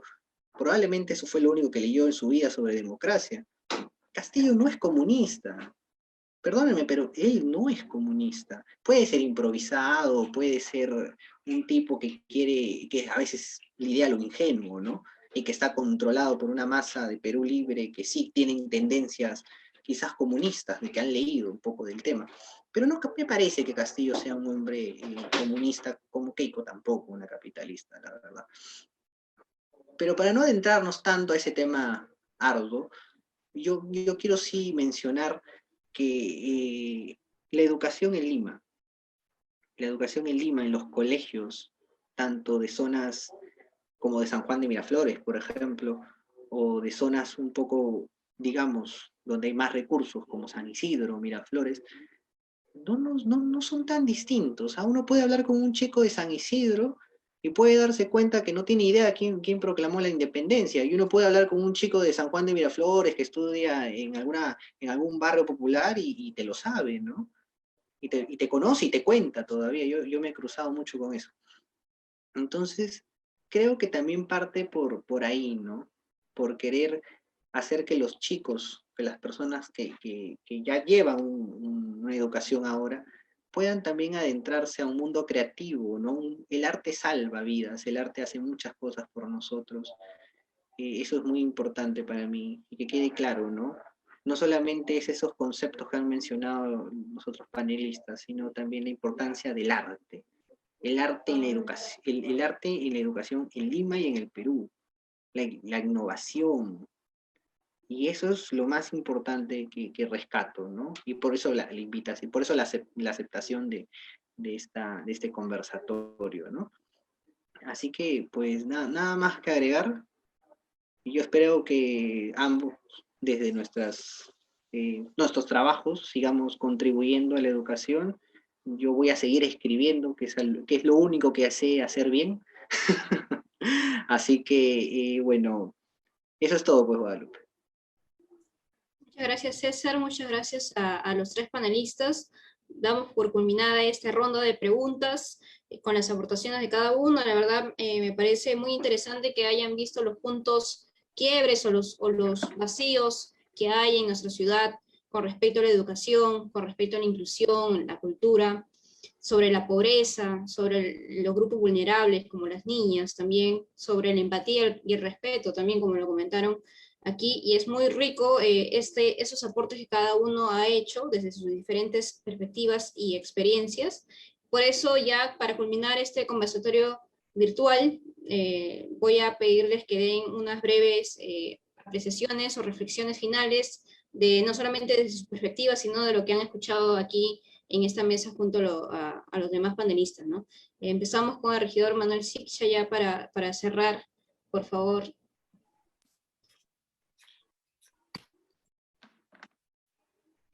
Bueno, agradecerles por el espacio. Me ha parecido bastante enriquecedor que podamos compartir diversas miradas, diferentes miradas, y eso siempre es bueno porque además eso habla de lo democrático que debemos, a lo que debemos propender a hacer.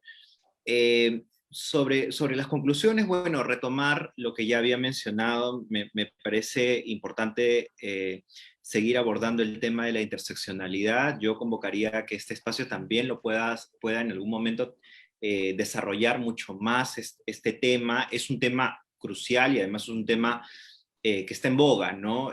Colocado en la agenda pública por diversos movimientos sociales, el movimiento feminista, el movimiento afroperuano, el movimiento de la diversidad sexual, y en fin, hay un sinfín de movimientos que han logrado colocar este tema en la agenda pública, y eso es importante.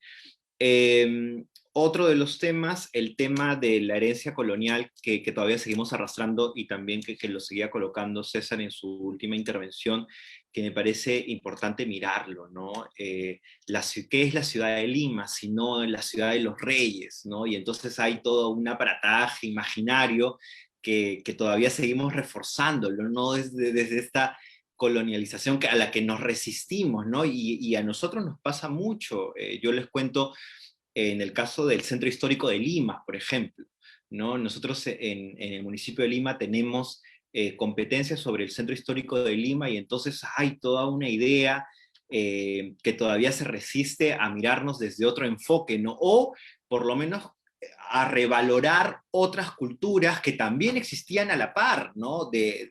El Taulichusco, por ejemplo, ¿no? O sea, y hay todavía una mirada de restauración, de recuperación del centro histórico, pero todavía desde esa mirada españolizada, ¿no? Europeizada, como decía bien César, ¿no? La Belle Époque, todavía hay que recuperarla, ¿no? Pero no estamos pensando en recuperar otras, ¿no? Otras épocas, otras experiencias que también fueron parte de la construcción finalmente de lo que hoy tenemos como ciudad, ¿no? Insisto en el tema de las resistencias, porque finalmente la inclusión es posible, pero es posible por personas, y ahí sí, tal vez pueda discrepar con alguien, pero es posible gracias a las personas progresistas, a los políticos, a las políticas que creen en el progreso, que creen en el ser humano, poniéndolo como en el centro de toda la agenda. Creo que las resistencias se niegan a eso, ¿no? Y entonces siempre, por ejemplo, en muchos debates políticos lo que siempre pasa es, ¿usted qué va a hacer para promover la inclusión de las poblaciones históricamente vulneradas, ¿no? Como lo pueden ser, por ejemplo, la población achánica, la población chipibo-coniba, la población afroperuana, en fin. Y siempre te responden los políticos, ¿no? Ah, no, yo no voy, yo no discrimino a nadie, entonces como no discrimino a nadie, no voy a hacer todo para todos, ¿no? La educación para todos, ¿no? Cuando lo que estamos viendo es que incluso hay una educación bilingüe, hay una educación incluso intercultural que todavía están demandando diversas poblaciones y a las que no se sienten representadas y partes de, ¿no? O sea, hay muchos centros de educación, centros de estudios a los que diversas poblaciones históricamente marginadas, históricamente vulneradas, no forman parte. Y entonces ahí algo tiene que hacer el Estado, ¿no? Que es lo mismo que pasaba, por ejemplo, me gustaría compartir una anécdota, lo mismo que pasaba en el sector salud. En el sector salud, bueno, voy a tener que citar la Pilar Massetti, ¿no? Cuando era ministra de Salud en aquellas épocas del gobierno de Toledo, vio que habían pues una serie, las cifras alarmantes de mortalidad materna, ¿no? Mortalidad materna infantil, ¿no? O sea, se morían las madres y morían los hijos, ¿no? Entonces, las cifras eran alarmantes, esto se debe a algo, ¿no? Entonces, ella misma, bueno, la historia se cuenta que ella fue, ¿no?, hacia Huánuco, y en Huánuco pues descubrió que habían, en algunas zonas rurales de Huánuco, había mujeres que no querían asistir pese a que el Estado, ¿no?, pese a que Fujimori en la dictadura había puesto centros de salud, pese a que Toledo había puesto también centros de salud, pero las mujeres que estaban embarazadas no iban a su control prenatal, ¿no? No iban a dar a luz cuando tenían tenían no solo la infraestructura médica para lograrlo, sino también tenían la asistencia y tenían el personal de salud. Y cuando se hace toda una evaluación sociológica al tema, se da cuenta de que las mujeres en esta zona de intervención eran mujeres que culturalmente no daban a luz en un centro de salud, sino daban en cuclillas, ¿no? Porque era parte de su cultura, ¿no? Entonces, y que tampoco se dejaban tocar por algún personal de salud, sino por las parteras, por las matronas que eran propias del pueblo, ¿no?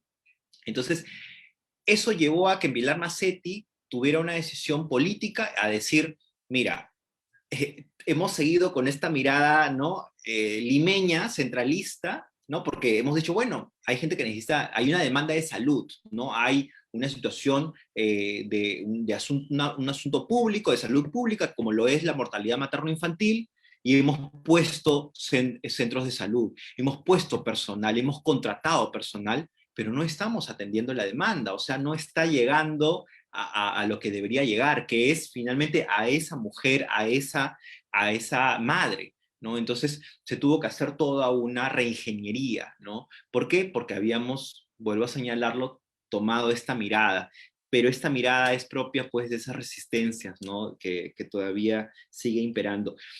Otra de las conclusiones que también quiero sacar es lo que señalaba Medellín, de que la discriminación es violencia. Ella decía, y sí, la discriminación es violencia, la invisibilización es violencia, ¿no? Que no nos hayan contado la historia, por ejemplo, de nuestros antepasados, ¿no? Que no se haya reflejado en los libros de historia o en las clases de historia de los profesores hechos o personajes que probablemente formaron parte de nuestra autoidentificación, es violencia, es exclusión, ¿no? Porque finalmente no nos están haciendo parte de la historia oficial, ¿no? Y siempre decimos en el activismo que la historia oficial es la que finalmente invisibiliza, ¿no? Y bueno, finalmente lo de la conciencia electoral, que lo ha remarcado también bien César, efectivamente, ¿no? Tenemos gente educada, gente instruida, pero que finalmente no toma parte, ni siquiera ahorita mismo del contexto político electoral, ¿no? Que ya es un contexto que además quienes estamos asistiendo a todo este tema sabemos perfectamente que va a generar un impacto, ¿no? Porque hay gente que piensa que la política no genera impacto, pero la política ciertamente genera impacto en la economía, y lo vemos con el dólar, y en fin, en el tema de salud, con tal vez autoridades que no toman decisiones correctas, que no toman decisiones sobre la base de la evidencia científica, sino sobre la base de algunas cuestiones más personales o prejuiciosas, ¿no? Entonces, creo que es importante esto, y creo que espacios como este, y creo que luchas como las que seguimos dando desde las calles,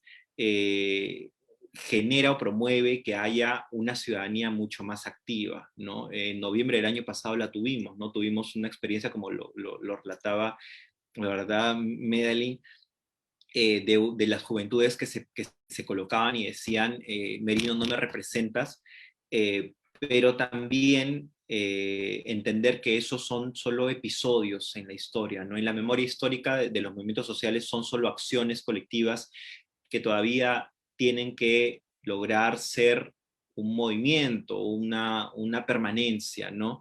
Que todavía no está siendo, ¿no? Son pequeñas acciones colectivas, pero que hay que seguir luchando en ese sentido. Entonces, me quedo con eso y les agradezco a la presidencia de la Comisión de Educación y Cultura y también a quienes nos han acompañado y al equipo técnico.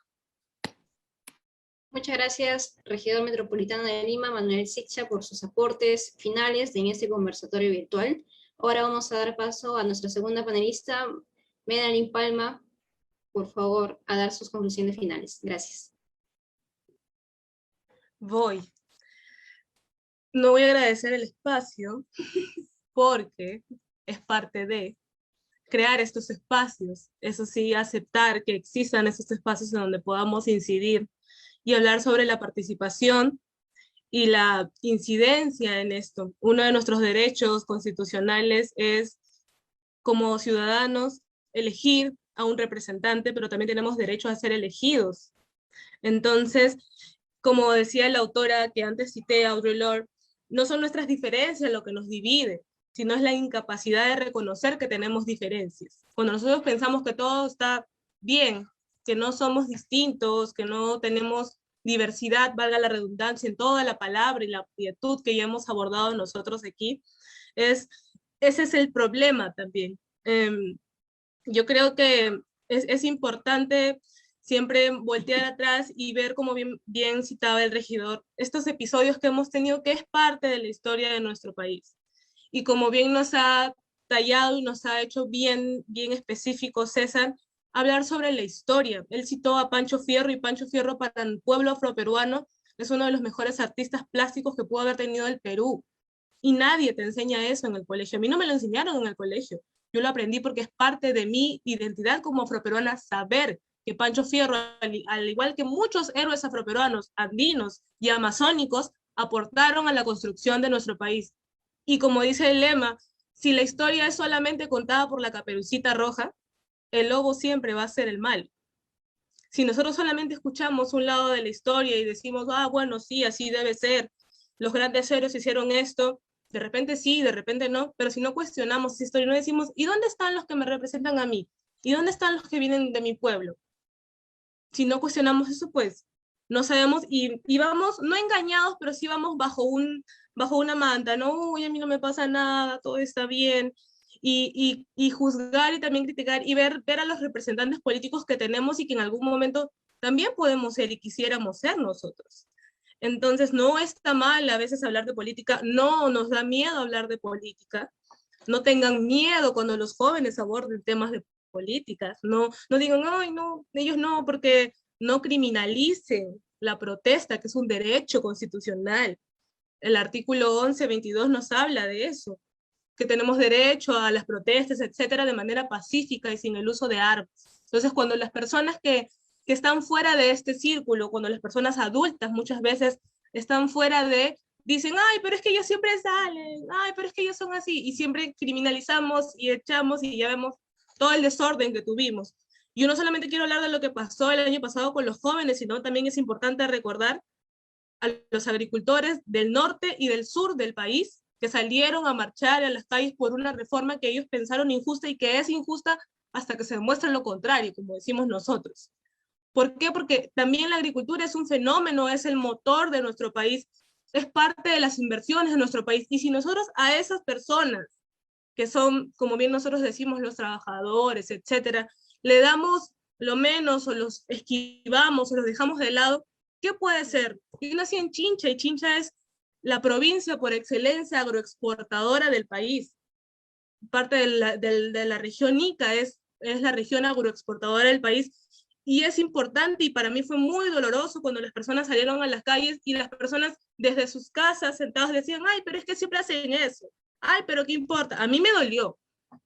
Porque si bien es cierto, mi sangre, si bien es cierto, mis abuelos fueron agricultores y de eso mis papás vivieron y de eso yo existo. ¿Y cuántas otras historias se puede contar cuando eso pasa y cuando no miramos, hacemos ese trabajo de introspección y otra vez nos criticamos y nos juzgamos? estamos volando y estamos viviendo en un mundo paralelo y no estamos aquí en Perú. Hello, este es Perú, siglo XXI, 2021, y vuelvo a cuestionar si tenemos algo que conmemorar y reflexionar y recordar el 28 de julio. Si bien es cierto, todos vamos a estar asustados porque tenemos miedo quién vaya a ser nuestro presidente o presidenta, pero también es importante recordar quiénes hicieron que este 28 de julio nosotros celebremos o conmemoremos la independencia de nuestro país.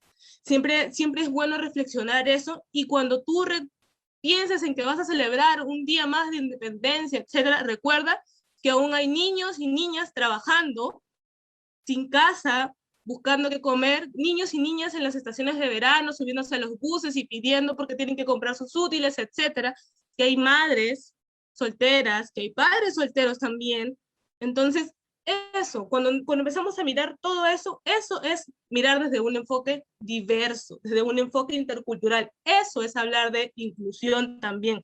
Hablemos de los discapacitados, de las personas adultos mayores, etcétera. Entonces, ¿cuántas veces nos sesgamos y cerramos y solamente pensamos que mi casa, mi barrio, mi distrito es la realidad peruana, y ya sabemos que no, como bien ha abordado César y el regidor Chicha? Y cuando hablamos tenemos que nuestras voces no sean escuchadas, dice Audre Lorde. Y pensamos que callándonos no van a ser bienvenidas. Pensamos que cuando nos callamos estamos haciendo bien y porque tenemos miedo, pero cuando hablamos también sabemos que somos sobrevivientes si seguimos respirando después de hablar.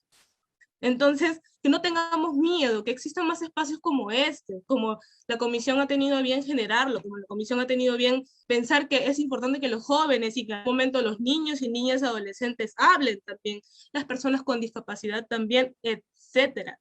Entonces, yo no tengo miedo de hablar. Cuando yo me siento, como bien dicen, el movimiento feminista, en un espacio seguro, es importante, y me siento cómoda, y me siento bien, y me siento alegre, y puedo hablar, y los mejores augurios para la comisión que yo sé y me consta que están haciendo y están empeñándose también porque tienen un título muy fuerte como de educación y cultura, y cuando hablamos de cultura, como bien decía César, no solamente es hablar del arte, que es importante y es uno de los elementos del desarrollo también del ser humano, y nadie habla del arte como desarrollo humano, sino también la cultura, etcétera, etcétera, etcétera. Sin más, yo creo que este espacio debe remontarse, debe continuar, y felicitar a la comisión, a Guadalupe, a Julio en el backstage, al presidente Florentino, y que sigan más conversatorios como este con miles de temas por abordar. Muchas gracias.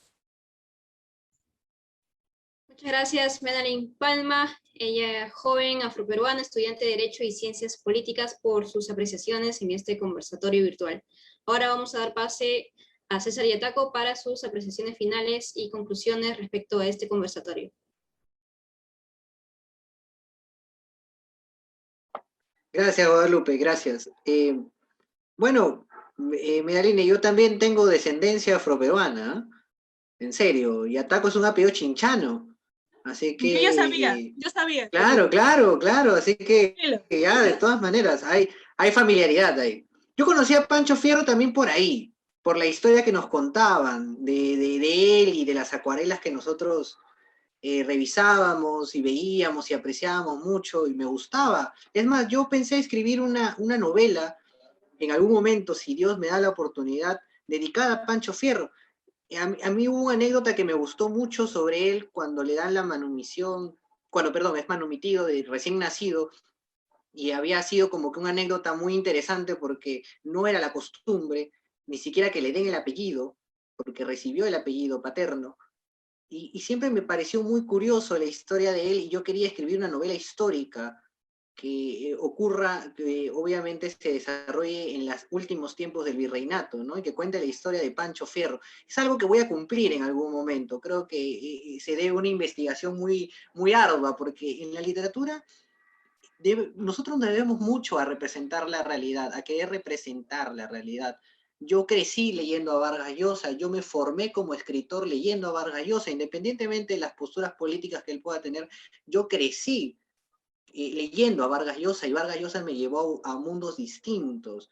Comencé a descubrir literatura europea, descubrí a Flaubert, descubrí a Balzac, descubrí a Thomas Mann, descubrí a Dostoyevsky, a diferentes autores, ¿no? Que uno comienza a revisar y luego regresas a la literatura latinoamericana, descubres a Rulfo, descubres a Borges y después te quedas maravillado, ¿no? Y comienzas a ser una persona que quiere crear un mundo distinto. Entonces, eso es a lo que nosotros nos debemos desde el arte, ¿no? De lo que a nosotros nos importa mucho. Hoy en día, que es cultivar la imaginación, que es cultivar este mundo maravilloso que es la literatura, que nos da una sensibilidad que el mundo real no la puede dar. Y bueno, para concluir en el tema de la política, quiero citar a Basadre, ya que hemos recordado un poquito de lo que fue las marchas de noviembre del año pasado. Y Basadre dice en el libro de la promesa peruana, la promesa de la vida peruana, perdón, dice, por eso la promesa de la vida peruana atañe a la juventud para que la reviva, a los hombres de estudio en sus distintos campos para que la conviertan en plan, y a la opinión pública en su sector consciente para que la convierta en propósito. Y es algo que, miren, esto Basadre lo escribe, si no me equivoco, en 1968, 58. Miren cuántos años han pasado y podría leerse y decir, bueno, sí, todavía le atañe a la juventud hacer eso. Pero miren cuántas generaciones han pasado, ¿eh? Porque eso es un escrito de hace más de 60 años. ¿En qué nos estamos equivocando entonces? ¿Por qué todavía no somos una nación? ¿Por qué todavía no somos conscientes de lo que significa el Perú y de los errores que se cometen cada cierto tiempo? Creo que eso es algo que tenemos que revisar mucho y eso es un concepto, como lo había mencionado, que quería desarrollar sobre la reinterpretación histórica, sobre por qué repetimos la historia, por qué la repetimos, y los mismos errores y los mismos errores. Alguna vez dijeron, pero la generación del Bicentenario es un chiste, ¿no? No sirven para nada. No, perdónenme, pero existía una generación del 21, una generación del Centenario, existió una generación del 900, con sus características, con sus pros y en contras, como lo quieran llamar, pero existieron generaciones de jóvenes que se alzaron, por ejemplo, la del 900 era de una intelectualidad bastante influenciada por la Europa de la época, y la generación del Centenario era más provinciana, ¿no? Con Víctor Raúl Aya de la Torre, con José Carlos Mariatti, con César Falcón, ¿no? Era una cuestión interesantísima, ¿no? Cómo habíamos cambiado la perspectiva de una generación a otra. La generación del Bicentenario es rescatable por eso, porque es una oportunidad para decirnos lo que sigue mal, porque cosas que no hemos cambiado y esperemos que en algún momento lo podamos hacer. Y para terminar este interesante conversatorio, como les había comentado, este es el primer libro que yo he publicado. Se llama Lo Inesperado, 12 relatos de sufrimiento. Son 12 historias donde intento narrar lo que significa la búsqueda de la felicidad, ¿no? Que tenemos todos los seres humanos, pero cuando somos sorprendidos de forma inesperada por los avatares de la vida, pues es ahí donde el ser humano probablemente empieza nuestro pesimismo y nuestra resignación, ¿no? Hay de todo. Hay historias, por ejemplo, que me costaron mucho escribir, como Onanismo. Onanismo es probablemente el cuento más fuerte que tenga este libro, porque siempre quise escribir un cuento dedicado a la masturbación. Siempre me dio mucha curiosidad poder escribir una historia como esa. Y tratar de representar la obsesión de una persona que tiene represión sexual, ¿no? Entonces, esas son historias que uno a veces están encubiertas en personas, pero uno las descubre y quiere descubrirlas como escritor, ¿no? Yo había leído Marqués de Sade, Los infortunios de Justina, y después de leer ese libro yo quise escribir un cuento parecido y con una carga de erotismo muy particular. Entonces, bueno, si en algún momento lo desean, pues me pueden escribir. Hasta puedo dar mi número. ¿Puedo dar mi número, no, Guadalupe? Sí, claro. ¿Me das permiso? ¿Me das Sí. permiso? Ya, bueno, no, es que tengo que pedir permiso. Adelante. Ya, Te bueno. damos esa plataforma para que puedas convertir. 987, les doy tiempo para que apunten, claro. Ya, bueno, 987-780-853, me pueden escribir si es que les interesa poder adquirir el libro, que ha costado, pues, mucha carga, ¿no? Mucha carga a veces hasta de frustración, porque hay historias que no cuadraban, pero esa es otra historia aparte. Bueno, eso es todo. En realidad, espero habernos, que este conversatorio haya servido bastante para todos nosotros y para todos los que nos escuchan. Así que, bueno, un gusto Medaline, un gusto Manuel, Florentino, muchas gracias, Julio, Tafur, y Guadalupe igual, siempre un gusto poder apoyarte en lo que me puedas escribir, ¿no? Gracias, César, joven licenciado en Ciencias de la Comunicación, escritor y periodista. Muchas gracias a ustedes, a los tres panelistas que estuvieron presentes en este conversatorio virtual de Lima, Ciudad Poética, Reflexiones desde las Juventudes para una educación creadora, intercultural e inclusiva, organizado por la Comisión Metropolitana de Educación y Cultura desde la iniciativa del presidente de esta comisión, Florentino Díaz. También agradezco a todos los que nos han estado viendo en la transmisión en vivo desde el Facebook, en especial a Habana Serna, a Liz Lúa, a Rocío Herbias, a Pedro Luis y a María Teresa. Gracias también a la comisión por permitirme conducir esta interesante mesa de conversación y este tema muy importante que es la educación en nuestra ciudad, pero en general en todo el país, muy importante. Y ahora voy a dar pase al presidente de la comisión para que dé finales sus últimas palabras de esta conversación que hemos tenido entre los jóvenes. Por favor, Florentino Díaz. Sí, muchísimas gracias. En verdad, agradecer de todo corazón tan hermosas y diversas e interesantes reflexiones que se han compartido. De verdad que me siento bastante enriquecido y sobre todo entusiasmado, motivado por por todo lo que ustedes pues, han podido reflexionar aquí, ¿no? Eso me parece sumamente importante.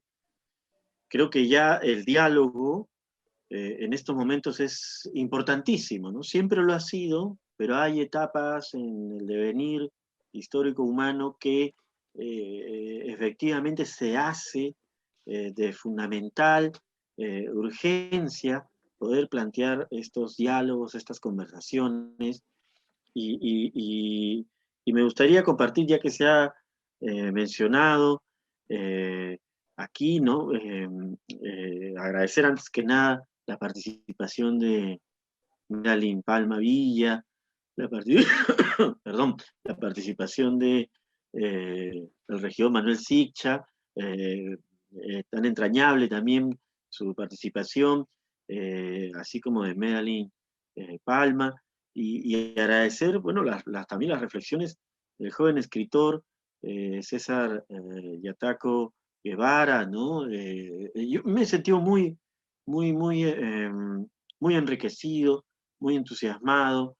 Les agradezco profundamente por esto.